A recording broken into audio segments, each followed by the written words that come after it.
तो दोस्तों आज 15 जुलाई 2021 गुरुवार का दिन हो चुका है। तो आइए फटाफट से बात कर लेते हैं आज के ताजा खबरों की और आज की बड़ी खबरों की। दोस्तों आज की बड़ी खबरों में पूरे देश में एक साथ बिजली कटने को लेकर एक बड़ी खबर है। ताजा जानकारी के मुताबिक बिजली वितरण को लेकर सरकार एक कानून लाना चाहती है, लेकिन ये कानून बिजली कर्मचारियों को पसंद नहीं है। इसी की वजह से बिजली कर्मचारी पूरे देश में एक साथ हड़ताल करेंगे और इसी की वजह से पूरे देश में बिजली गुल होने की समस्याएं हो सकती हैं। अभी हम आपको इस खबर के बारे में पूरी रिपोर्ट बताएंगे। इसके अलावा आज की बड़ी खबरों में पेट्रोल डीजल के दाम को लेकर बड़ी खबर है। ताजा जानकारी के मुताबिक आने वाले दिनों में पेट्रोल डीजल के दामों में कटौती हो सकती है। जानकारी के मुताबिक ये कटौती 2 से 3 रुपए तक की होगी। इसके अलावा आज की बड़ी खबरों में गृह मंत्रालय यानी कि भारत सरकार ने सभी राज्यों को चिट्ठी लिखी है। लिखे हुए खत में भारत सरकार ने राज्यों से कहा है कि अगर लोग कोरोना के नियमों का पालन नहीं कर रहे हैं तो फिर पाबंदियां दोबारा बढ़ा दें। कोरोना वायरस की तीसरी लहर को देखते हुए ये फैसला लिया गया है। अभी आपको इस खबर के बारे में भी विस्तार से बताएंगे। इसके अलावा आज की बड़ी खबरों में बस से सफर करने वालों के लिए एक बड़ी खबर है। ताजा जानकारी के मुताबिक अब आपको बस पकड़ने के लिए बस स्टॉप पर कई घंटों तक का इंतजार नहीं करना होगा। गूगल मैप की तरफ से एक सर्विस शुरू की गई है जिसके तहत आप बसों की लाइव ट्रैकिंग कर सकेंगे, यानी कि आप जान सकेंगे किस स्टॉप पे कौन सी बस कितने देर में आएगी। इसके अलावा आज की बड़ी खबरों में पीएम मोदी के एक दौरे को लेकर बड़ी खबर है। ताजा जानकारी के मुताबिक आज पीएम मोदी वाराणसी जाएंगे और वहां पर रुद्राक्ष अंतर्राष्ट्रीय कन्वेंशन सेंटर का उद्घाटन करेंगे। आपको बता दें इस कन्वेंशन सेंटर को बनाने में 186 करोड़ रुपए खर्च हुए हैं। तो दोस्तों आज के इस मुख्य समाचार में हम आपको इन्हीं सब महत्वपूर्ण खबरों के बारे में बताने वाले हैं। तो इसीलिए वीडियो को थोड़ा सा भी भगाए बिना ध्यान से आखिर तक देखें ताकि कोई भी जानकारी मिस ना हो। वीडियो में आगे जाने से पहले बस आपसे छोटी सी रिक्वेस्ट है कि आप इस वीडियो को लाइक कर दें और शेयर कर दें, क्योंकि आपका लाइक और शेयर करना ही हमारी मेहनत का फल होता है। तो आइए बिना देर किए चलते हैं सीधे आज की पहली बड़ी खबर की तरफ। और आज की पहली बड़ी खबर जैसा कि आप देख सकते हैं अपनी स्क्रीन पर कि आने वाले 10 अगस्त 2021 को देश भर में गुल हो सकती है बिजली। आइए बताएं क्या है कारण। जी हाँ, पूरे देश में आने वाले 10 अगस्त को बिजली की जो सर्विसेज है वो प्रभावित हो सकती हैं। दरअसल all India power engineers federation ने बीते बुधवार को कहा कि अभी हाल ही में सरकार जो एक विधेयक लाने वाली है बिजली के कानून को लेकर, इसी के विरोध में आने वाले 10 अगस्त को बिजली के इंजीनियर और कर्मचारी पूरे देश में हड़ताल करेंगे, यानी कि एक दिन काम नहीं करेंगे।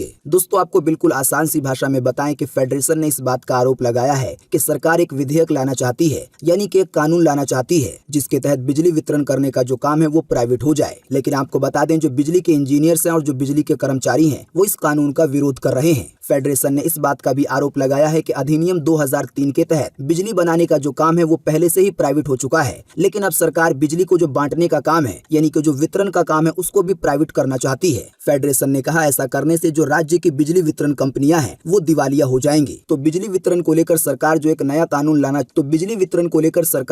लाना चाहती है उसी के विरोध में आने वाले 10 अगस्त को बिजली विभाग से जुड़े सभी कर्मचारी और इंजीनियर हड़ताल करेंगे। बात करेंगे आज के अगले बड़े खबर की, तो लोगों को मिलेगी थोड़ी सी राहत। अगले कुछ दिनों में घट सकते हैं पेट्रोल डीजल के दाम, 2 से 3 रुपए की आ सकती है कमी। जी हाँ, पेट्रोल डीजल के बढ़ते दामों से परेशान लोगों के लिए एक छोटी सी अच्छी खबर है। ताजा जानकारी के मुताबिक इसी महीने के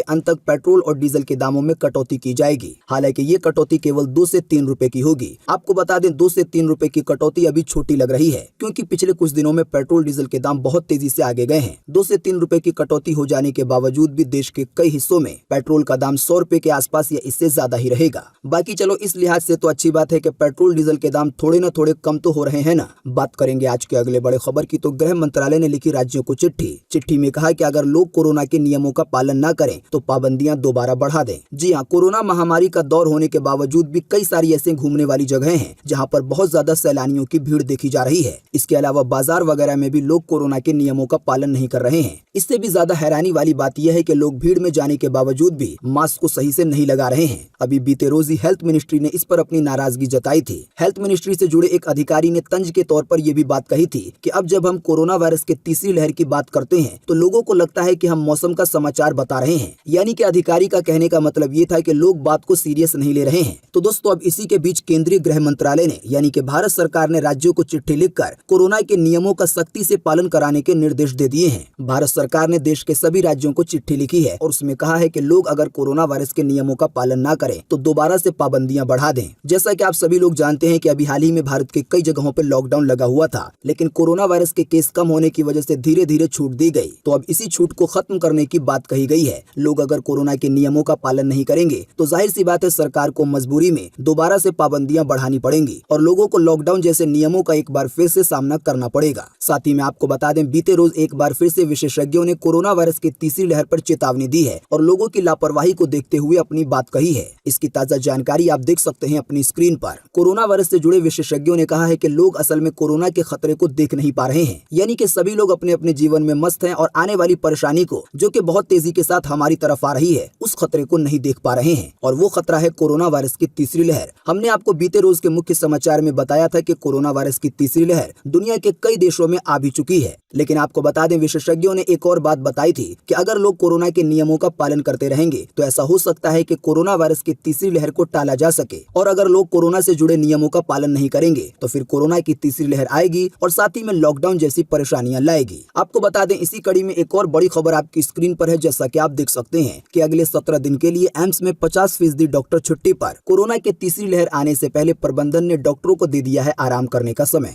जी हाँ, जैसा कि हम सब जानते हैं कि जब से हमारे भारत में कोरोना वायरस आया तब से डॉक्टरों को और अस्पताल से जुड़े लोगों को कितना काम करना पड़ रहा है। लेकिन आपको बता दें, अभी कोरोना वायरस की जो दूसरी लहर है वो कमजोर होने लगी है और जो तीसरी लहर है वो आने वाले दिनों में आ सकती है। तो इसी मौके को गनीमत जानते हुए 50% डॉक्टरों को छुट्टी दे दी गई है, जो कि एम्स के डॉक्टर हैं। अभी से लेकर आने वाले 17 दिनों तक ये डॉक्टर छुट्टी पे रहेंगे। जैसा कि आपको बताया कि आने वाले दिनों में कोरोना की तीसरी लहर आ सकती है, शायद इसी को देखते हुए ये छुट्टी दी गई है कि जब कोरोना वायरस की तीसरी लहर आ जाए तो फिर सभी डॉक्टर आराम से काम करें और छुट्टी पे ना भेजना पड़े। दोस्तों, अगली खबर के बारे में बताने से पहले आपके लिए एक बड़ा सर्वे और एक बड़ा सवाल। अगर आप इसमें हिस्सा लेंगे और इस सर्वे का जवाब देंगे तो इससे बहुत कुछ पता चलेगा। दोस्तों, जैसा कि अभी हमने आपको थोड़ी देर पहले बताया, आने वाले दिनों में पेट्रोल के दाम में 2 से 3 रुपए तक की कटौती हो सकती है। तो दोस्तों, आप हमें इसी वीडियो के नीचे कमेंट बॉक्स में कमेंट करके बताएं कि पेट्रोल या डीजल पर 3 रुपए की कटौती होने के बाद क्या लोगों को राहत मिल पाएगी या अभी की तरह परेशानी जारी रहेगी। इस पर आपकी पर्सनल राय क्या है? फटाफट से आप अपना जवाब इसी वीडियो के नीचे कमेंट बॉक्स में लिख डालिए और साथ ही में कमेंट बॉक्स में ये भी लिखकर बताएं कि आपके हिसाब से पेट्रोल कितना सस्ता होना चाहिए। बात करेंगे आज के अगले बड़े खबर की, तो बीते रोज एक बार फिर से मिले 41,000 से ज्यादा नए केस कोरोना वायरस के। साथ ही में 570 से ज्यादा लोगों ने फिर गंवा दी है अपनी जान। जी हाँ, ऐसा हो सकता है कि आपके शहर में, आपके इलाके में कोरोना वायरस के मामले काफी कम हो गए हैं, लेकिन अगर आप पूरे भारत के स्तर पर देखेंगे तो रोजाना ही 40,000 या इससे भी ज्यादा नए मरीज मिल रहे हैं कोरोना वायरस के, और साथ ही में रोजाना 500, 600 या इससे भी ज्यादा लोग अपनी जान गंवा रहे हैं कोरोना वायरस की वजह से। और दोस्तों, हम जानते हैं रोजाना 40,000 किसी भी चीज के नए मरीज मिलना कोई आसान बात नहीं है। ताजा अपडेट के मुताबिक बीते रोज एक बार फिर से 41,000 से ज्यादा नए मरीज मिले कोरोना वायरस के, और इन नए मरीजों के मिलने के बाद अब हमारे भारत में कोरोना वायरस के टोटल मरीजों की संख्या 3,09,86,803 हो गई है। साथ ही में आपको बता दें, इन टोटल मरीजों में से अभी तक 4,12,019 लोगों की जान जा चुकी है। बीते रोज भी लगभग 24 घंटे में 570 से ज्यादा लोगों ने अपनी जान गंवाई है कोरोना वायरस की वजह से। लेकिन अच्छी बात ये रही कि बीते रोज लगभग 24 घंटे में 39,000 से ज्यादा लोग ठीक भी हुए हैं। ठीक होने वाले टोटल लोगों की संख्या अब 3,01,36,483 हो गई है, यानी कि इतने सारे लोग टोटल मरीजों में से ठीक हो चुके हैं। इसके अलावा अब जो लोग बचे हैं, जिन लोगों का अभी भी इलाज चल रहा है, तो उनकी संख्या अब हमारे भारत में 4,26,028 हो गई है, यानी कि पूरे भारत में कोरोना वायरस के इतने मरीज हैं। बात करेंगे आज के अगले बड़े खबर की, तो गूगल मैप पर रियल टाइम में ट्रैक कर सकेंगे अपनी बस। दिल्ली में शुरू हुई है ये सर्विस। जी हाँ, देश की राजधानी दिल्ली में अब आप गूगल मैप पर अपने बसों का रियल टाइम इंफॉर्मेशन जान पाएंगे। आसान सी भाषा में कहें तो आप ये जान पाएंगे कि कौन से स्टॉप पर कौन सी बस कितने देर में आएगी। इससे सबसे बड़ा फायदा ये होगा कि लोगों को बस स्टॉप पर घंटों घंटों तक इंतजार नहीं करना होगा। जानकारी के मुताबिक इस सर्विस को देने के लिए दिल्ली सरकार और गूगल साथ आए हैं। दिल्ली में अब आप गूगल पर डीटीसी और क्लस्टर बसों की लोकेशन ले सकेंगे। यूजर को गूगल प्लेटफॉर्म पर बसों का रियल टाइम लोकेशन, साथ ही में सारे बस स्टॉप और बस के आने और जाने का समय आसानी से पता चल सकेगा। जानकारी के मुताबिक इसके लिए आपको कोई दूसरा ऐप डाउनलोड नहीं करना है। ये सर्विस आपको गूगल मैप में ही दी जाएगी। जिस तरह से अभी आप गूगल मैप में जाकर कहीं जाने के लिए लोकेशन सेट करते हैं, उसी तरीके से आपको करना है। आपने जो भी डेस्टिनेशन सेलेक्ट किया होगा, उसी के आधार पर आपको बस के नंबर दिखाए जाएंगे। आप जब बस के नंबर पर क्लिक करेंगे तो आपको उस बस की पूरी जानकारी मिल जाएगी और आपको बता दिया जाएगा कि आपके स्टॉप पर वो बस कितने देर में आ जाएगी। आपको बता दें, दिल्ली में बस की ऐसी सर्विस शुरू होने से जो दिल्ली है वो दुनिया के कई ऐसे चुनिंदा शहरों में शामिल हो गया है, जहां पर इसी तरह की आधुनिक सर्विस मुहैया कराई जाती है। बात करेंगे आज के अगले बड़े खबर की, तो अमूल के बाद बीते शुक्रवार से पराग दूध भी होगा महंगा। यूपी वालों के लिए बड़ी खबर। जी हां, लखनऊ में भी कल 16 जुलाई से पराग दूध की कीमत में प्रति लीटर पर 2 रुपए की बढ़ोतरी की जाएगी। इस बढ़ोतरी के बाद पराग गोल्ड दूध जो पहले 55 रुपए प्रति लीटर मिलता था, अब वो 57 रुपए प्रति लीटर हो जाएगा। इसी के साथ जो पराग का टोंड दूध है वो पहले 45 रुपए प्रति लीटर था, लेकिन अब वो 47 रुपए प्रति लीटर कल शुक्रवार से हो जाएगा। अगर आप नहीं जानते तो आपको बता दें, अमूल ने और मदर डेयरी ने पहले ही अपने दूध के दामों में 2 रुपए की बढ़ोतरी कर दी थी प्रति लीटर पर। बात करेंगे आज के अगले बड़े खबर की, तो डेयरी बिजनेस में आएगी पार्ले कंपनी। दूध का एक नया ब्रांड कंपनी ने किया है लॉन्च। जी हाँ, पार्ले जी बिस्कुट का नाम तो आपने बहुत सुना होगा। आपको बता दें, इस बिस्कुट को बनाती है पार्ले एग्रो कंपनी। तो पार्ले को लेकर ये खबर है कि अब ये कंपनी दूध के बिजनेस में आएगी। जानकारी के मुताबिक बीते रोज बुधवार को कंपनी ने समूद नाम का एक दूध ब्रांड लॉन्च किया है। असल में ये एक फ्लेवर्ड मिल्क होगा। पार्ले कंपनी ने अपने बयान में कहा है कि वो चाहते हैं भारतीय लोगों को एक नया दूध प्रोडक्ट देना। इसके लिए कंपनी ने काफी रिसर्च की है और उसके बाद इस दूध को पेश किया गया है। जानकारी के मुताबिक एक पैकेट दूध की कीमत 10 रुपए होगी। साथ ही में आपको बता दें, ये दूध आम दूधों से थोड़ा हटकर होगा। बाकी इसकी ज्यादा जानकारी क्या है, इसका टेस्ट वगैरह कैसा होगा, जब ये मार्केट में आ जाएगा तो ये सारी चीजें पता चल जाएंगी। बात करेंगे आज के अगले बड़े खबर की, तो सुप्रीम कोर्ट की टिप्पणी के बाद केंद्र सरकार का एक्शन। IT एक्ट की धारा 66A में दर्ज केस होंगे वापस। 7 साल पहले ये कानून हुआ था खत्म, लेकिन इसके नाम पर अभी तक हो रही थी गिरफ्तारी। जी हाँ, IT एक्ट की धारा 66A के तहत एक कानून था जिसको सुप्रीम कोर्ट ने साल 2015 में ही खत्म कर दिया था। कानून खत्म करने के बाद भी बीते 7 सालों से इसी कानून के नाम पर कई सारे लोगों पर मुकदमा दर्ज किया गया है। देश के सबसे बड़े कोर्ट सुप्रीम कोर्ट ने भी इस पर हैरानी जताई कि जिस कानून को खत्म कर दिया गया है उसी कानून के नाम पर लोगों पर मुकदमा दर्ज किया गया। लेकिन आपको बता दें, अब ये ताजा फैसला आ गया है कि 66A के तहत जो भी केस चल रहे होंगे, जो भी मुकदमे चल रहे होंगे, उसे वापस लिया जाएगा। आप में से काफी सारे लोग सोच रहे होंगे कि धारा 66A का जो कानून था आखिर वो क्या था, उसको क्यों खत्म किया गया। तो आपको बता दें, इस कानून को कोर्ट ने धुंधला बताया था। साथ ही में कहा था ये कानून लोगों की आजादी छीनने वाला है। इस कानून के तहत अगर कोई ऑनलाइन प्लेटफॉर्म पर, यानी कि फेसबुक पर, व्हाट्सएप पर या इसी तरह के जो भी प्लेटफॉर्म है, वहाँ पर कोई अगर आपत्तिजनक सामग्री पोस्ट करेगा, कोई फोटो या वीडियो कुछ भी, तो अगर पुलिस चाहे तो ऐसा करने पर यूजर को गिरफ्तार कर सकती थी इस कानून के आधार पर। लेकिन आपको बता दें, इस कानून को खत्म किया गया कोर्ट की तरफ से, ये बात कहते हुए कि ये लोगों की बोलने की आजादी को छीनता है। लेकिन हैरानी की बात यह है कि कानून खत्म होने के बाद भी बीते 7 साल में इसी कानून के तहत 7000 केस दर्ज हुए हैं। बात करेंगे आज के अगले बड़े खबर की, तो PM मोदी आज उद्घाटन करेंगे रुद्राक्ष कन्वेंशन सेंटर का। 186 करोड़ में बनकर हुआ है तैयार वाराणसी में। जी हाँ, भारत और जापान की सैकड़ों साल पुरानी दोस्ती का प्रतीक रुद्राक्ष अंतर्राष्ट्रीय कन्वेंशन सेंटर वाराणसी में बनकर तैयार हो गया है। आपको बता दें, असल में ये एक सम्मेलन हॉल है जहाँ पर 1200 से ज्यादा लोग बैठ सकते हैं और वहाँ पर स्पीच वगैरह दी जा सकती है। लेकिन आपको बता दें, ये एक अंतर्राष्ट्रीय कन्वेंशन सेंटर है जो कि भारत और जापान के दोस्ती का प्रतीक भी है। जानकारी के मुताबिक आज 15 जुलाई को PM मोदी वाराणसी जाएंगे और इसी कन्वेंशन सेंटर का उद्घाटन करेंगे। जाहिर सी बात है, उद्घाटन के दौरान PM मोदी अपनी कुछ बात भी कहेंगे, यानी कि लोगों को इस कन्वेंशन सेंटर के बारे में और ज्यादा जानकारी मिलेगी, वो भी सीधे PM मोदी की ज़बानी। बात करेंगे आज के अगले बड़े खबर की, तो हिमाचल में नदी किनारे बने 10 घर बह गए, 3 लोगों की हुई मौत, 12 लोग हैं लापता। भारी बारिश की वजह से भयंकर बाढ़ जैसे हैं हालात। इसका एक वीडियो भी हुआ है जारी। जी हाँ, हिमाचल प्रदेश और उत्तराखंड सहित कई पहाड़ी राज्यों में बारिश का कहर अभी भी जारी है, यानी कि लगातार कई दिनों से भारी बारिश हो रही है। आपको बता दें, बारिश इतनी ज्यादा हो गई है कि जिस रोड पर पहले गाड़ियां चलती थी, अब उन पर पानी भर गया है और उस रोड से सफर करने के लिए अब नाव का इस्तेमाल करना पड़ रहा है। साथ ही में आपको बता दें, भारी बारिश की वजह से जो नदी और नाले का पानी है वो अपने उफान पर है। भारी बारिश की वजह से कई जगहों पर बाढ़ जैसे हालात दिखाई दे रहे हैं। अभी हाल ही में बारिश के बाद हुई लैंडस्लाइड के कारण हिमाचल में 10 घर पानी में बह गए, जिसकी वजह से 3 लोगों की मौत हो गई। साथ ही में 12 लोग लापता भी हो गए, यानी कि कई जगहों पर इतनी ज्यादा बारिश हो रही है कि जमीन ही बह जा रही है और जो जमीन पर घर बने हैं वो भी साथ में बह जाते हैं। रोड पे नाव चलने का, बाढ़ जैसे हालात का, इन सभी का वीडियो सामने आया है। अभी हम आपको थोड़ी देर में बताएंगे कि आप इन वीडियो को कहां पर और कैसे देख सकते हैं। बात करेंगे आज के अगले बड़े खबर की, तो आज 15 जुलाई को ये रहेगा पूरे भारत में मौसम का हाल। मौसम विभाग ने जारी किया है मौसम का पूर्वानुमान। जी हाँ, मौसम विभाग के अनुसार अगले 24 घंटे के दौरान, यानी कि आज 15 जुलाई को कोंकण में, गोवा में, तटीय कर्नाटका में, केरल के भी कुछ हिस्सों में, साथ ही में पश्चिमी उत्तर प्रदेश में, इसके अलावा उत्तराखंड में, साथ ही में हिमाचल प्रदेश में, मराठवाड़ा में, मध्य महाराष्ट्र में, उप हिमालय पश्चिम बंगाल में, साथ ही में सिक्किम में, असम में, मेघालय में, नागालैंड में, इसके अलावा अंडमान निकोबार द्वीप समूह में हल्की से मध्यम बारिश की संभावना है। लेकिन आपको बता दें, इन्हीं जगहों के कई स्थानों पर भारी बारिश भी हो सकती है। साथ ही में आपको बता दें, विदर्भ में, तेलंगाना में, पश्चिमी उत्तर प्रदेश में, दक्षिण गुजरात में, साथ ही में पूर्व उत्तर भारत के भी कुछ हिस्सों में हल्की से मध्यम बारिश की संभावना आज के लिए जताई गई है। इसके अलावा उड़ीसा में, दक्षिण छत्तीसगढ़ में, राजस्थान के भी कुछ हिस्सों में, साथ ही में हरियाणा में, पंजाब में, जम्मू कश्मीर में, दिल्ली में, साथ ही में रायलसीमा में और आंतरिक कर्नाटका में भी हल्की से मध्यम बारिश आज होगी। इसके अलावा बिहार में, झारखंड में, गंगीय पश्चिम बंगाल में, उत्तर प्रदेश में, तमिलनाडु में, अंडमान निकोबार द्वीप समूह में भी आज हल्की बारिश होगी। तो दोस्तों, मौसम की ये ताजा जानकारी स्काईमेट वेदर की तरफ से थी। बात करेंगे आज के अगले बड़े खबर की, तो बारिश के चलते रेलवे ने रद्द की 2 ट्रेनें, एक का रास्ता भी बदला। साथ ही में कई ट्रेनों को आंशिक रूप से भी किया है रद्द। ट्रेन से यात्रा करने वालों के लिए है महत्वपूर्ण जानकारी। जी हाँ, भारतीय रेलवे ने दरभंगा समस्तीपुर अनुभाग में बढ़ते जल स्तर के कारण कुछ ट्रेनों को रद्द किया है। वहीं कुछ ट्रेनों का रास्ता भी बदलना पड़ा है। जिन ट्रेनों को रद्द किया गया है, जिन ट्रेनों के रूट बदले गए हैं और साथ ही में जिन ट्रेनों को आंशिक रूप से रद्द किया गया है, आंशिक रूप का मतलब होता है कि आने वाले दिनों में ये ट्रेनें रद्द भी हो सकती हैं हैं और नहीं भी हो सकती। तो इन सभी ट्रेनों की जानकारी आपकी स्क्रीन पर दिखाई जा रही है, आप वीडियो को रोककर देख सकते हैं। बाकी हम आपकी आसानी के लिए एक लिंक भी इसी वीडियो के नीचे डिस्क्रिप्शन में दे देंगे, जिस पर आप क्लिक करके इन ट्रेनों के बारे में अधिक जानकारी प्राप्त कर पाएंगे। बारिश के कारण बिहार के भी कई जगहों पर जल स्तर काफी बढ़ गया है और इसी की वजह से इंडियन रेलवे को ये फैसला लेना पड़ा है। बात करेंगे आज के अगले बड़े खबर की, तो क्रिकेट जगत से जुड़ी बड़ी खबर। अगले 2 सालों में 6 देशों के साथ खेलेगा भारत। क्रिकेट देखने वाले शौकीनों के लिए है खुशी का मौका। जी हां, भारतीय क्रिकेट टीम आने वाले 2 सालों में 6 देशों के साथ खेलेगी। जानकारी के मुताबिक 3 देशों के लिए भारतीय टीम का बाहर का दौरा होगा, जिसकी शुरुआत अगले महीने इंग्लैंड सीरीज से हो जाएगी। इस सीरीज के बाद टीम दक्षिण अफ्रीका और बांग्लादेश का भी दौरा करेगी। बाकी 3 देशों की मेजबानी खुद भारत करेगा, जिनमें न्यूजीलैंड, ऑस्ट्रेलिया और श्रीलंका शामिल है। किस देश के साथ साल के किस हिस्से में मैच होना है, इसकी ज्यादा जानकारी आपकी स्क्रीन पर है, आप वीडियो को रोककर देख सकते हैं। अगर मैं एक एक करके बताऊंगा तो वीडियो काफी लंबा होगा। बात करेंगे आज के अगले बड़े खबर की, तो आरबीआई का बड़ा फैसला। 22 जुलाई से बैंक नहीं कर पाएंगे नए मास्टर कार्ड, डेबिट कार्ड और क्रेडिट कार्ड जारी। जी हां, आने वाले 22 जुलाई के बाद कोई भी बैंक या कोई भी फाइनेंस से जुड़ी संस्था मास्टर कार्ड जारी नहीं कर पाएगी। दोस्तों, अगर आपका बैंक में खाता होगा तो आपको पता होगा कि जो आपको एटीएम कार्ड दिया जाता है या इसके अलावा भी दूसरे कार्ड आते हैं, तो वो ज्यादातर या तो मास्टर कार्ड होते हैं या वीजा कार्ड होते हैं या रुपे कार्ड होते हैं। जानकारी के मुताबिक मास्टर कार्ड ने कुछ नियमों का पालन नहीं किया है और इसी की वजह से आरबीआई ने इनके कार्डों पर रोक लगाई है। अगर आप नहीं जानते तो आपको बता दें आसान सी भाषा में कि जो मास्टर कार्ड होते हैं या जो वीजा कार्ड होते हैं, असल में ये एक पेमेंट गेटवे होता है। इस तरह की कंपनियां आपके सारे ट्रांजैक्शन का लेखा जोखा रखती हैं। एटीएम से कितने पैसे निकाले गए हैं, कार्ड से कोई शॉपिंग की गई है, यानी कि आप जितने भी तरह के ट्रांजैक्शन करेंगे वो सारी जानकारी मास्टर कार्ड के पास या वीजा कार्ड के पास या रुपे कार्ड के पास होती है। तो मास्टर कार्ड के पास लोगों के ट्रांजैक्शन का जो डाटा था, तो इसी डेटा के नियमों में उल्लंघन किया गया है और इसी की वजह से फिलहाल आरबीआई ने नया मास्टर कार्ड जारी करने पे रोक लगा दी है। लेकिन जो लोग पहले से ही मास्टर कार्ड का इस्तेमाल कर रहे हैं उन पर कोई भी दिक्कत नहीं होगी। बात करेंगे आज के अगले बड़े खबर की, तो कांवड़ यात्रा को लेकर बड़ी खबर। हरिद्वार आने पर कांवड़ियों पर दर्ज होगा मुकदमा। 22 जिले से बंद कर दिए जाएंगे जिलों के बॉर्डर। जी हां, कोरोना संक्रमण को देखते हुए रद्द की गई कांवड़ यात्रा में कांवड़ियों को हरिद्वार आने से रोकने के लिए प्रशासन ने कड़ी चेतावनी दी है। पुलिस प्रशासन का कहना है कि प्रतिबंध के बावजूद अगर कोई कांवड़ लेने आता है तो उसके खिलाफ मुकदमा दर्ज किया जाएगा। दोस्तों, अगर आप नहीं जानते तो आपको बता दें, उत्तराखंड सरकार की तरफ से कांवड़ यात्रा को लगातार दूसरे साल भी स्थगित कर दिया गया है, यानी कि इस पर रोक लगा दी गई है। इसी की वजह से पुलिस प्रशासन ने कहा है कि अगर प्रतिबंध के बावजूद भी कोई कांवड़ लेने आएगा तो उस पर मुकदमा दर्ज हो सकता है। जानकारी के मुताबिक 22 जुलाई के बाद जिले के बॉर्डर भी इसी की वजह से बंद किए जा सकते हैं। हालांकि उत्तराखंड को छोड़ के बाकी राज्यों में कांवड़ की यात्रा निकलेगी, जैसे कि उत्तर प्रदेश में। लेकिन उत्तर प्रदेश की सरकार ने भी ये कहा है कि जो भी लोग यूपी से बाहर के आएंगे तो उन्हें कोरोना की नेगेटिव वाली रिपोर्ट दिखानी होगी। हरिद्वार में तो प्रतिबंध लग गया है, इसी की वजह से जो जल अभिषेक है वो नजदीकी शिवालयों पर ही करवा दिया जाएगा। बात करेंगे आज के अगले बड़े खबर की, तो सोने में आई मामूली तेजी लेकिन चांदी हुई है सस्ती। आइए बताएं सोने चांदी के भी ताजा भाव। जी हां, बीते बुधवार को सोने के दाम में 23 रुपए की तेजी आई है। इस मामूली तेजी के बाद अभी 10 ग्राम सोने की कीमत राजधानी दिल्ली में 47,024 रुपए है। अगर बात करेंगे चांदी की, तो चांदी के दाम में 399 रुपए की गिरावट दर्ज हुई है। इस गिरावट के बाद अभी 1 किलो चांदी राजधानी दिल्ली में 67,663 रुपए की मिलेगी। बात करेंगे आज के अगले बड़े खबर की, तो एमपी बोर्ड ने जारी किया 10वीं कक्षा का रिजल्ट। आधिकारिक वेबसाइट पर चेक किया जा सकता है। जी हां, मध्य प्रदेश माध्यमिक शिक्षा मंडल ने 10वीं कक्षा का रिजल्ट बीते रोज जारी कर दिया है। बोर्ड की जो ऑफिशियल वेबसाइट है mpbse.nic.in, यहाँ पे रिजल्ट को चेक किया जा सकता है। तो दोस्तों, आज 15 जुलाई 2021 की यही ताजा खबरें थी और महत्वपूर्ण खबरें थी। उम्मीद करते हैं इससे आपको काफी कुछ जानकारी मिली होगी। इसके बदले में हम आपसे बस इतना ही चाहते हैं कि आप इस वीडियो को लाइक कर दें और शेयर कर दें, क्योंकि आपका लाइक और शेयर करना ही हमारी मेहनत का फल होता है। वीडियो देखने के लिए आपका बहुत बहुत धन्यवाद।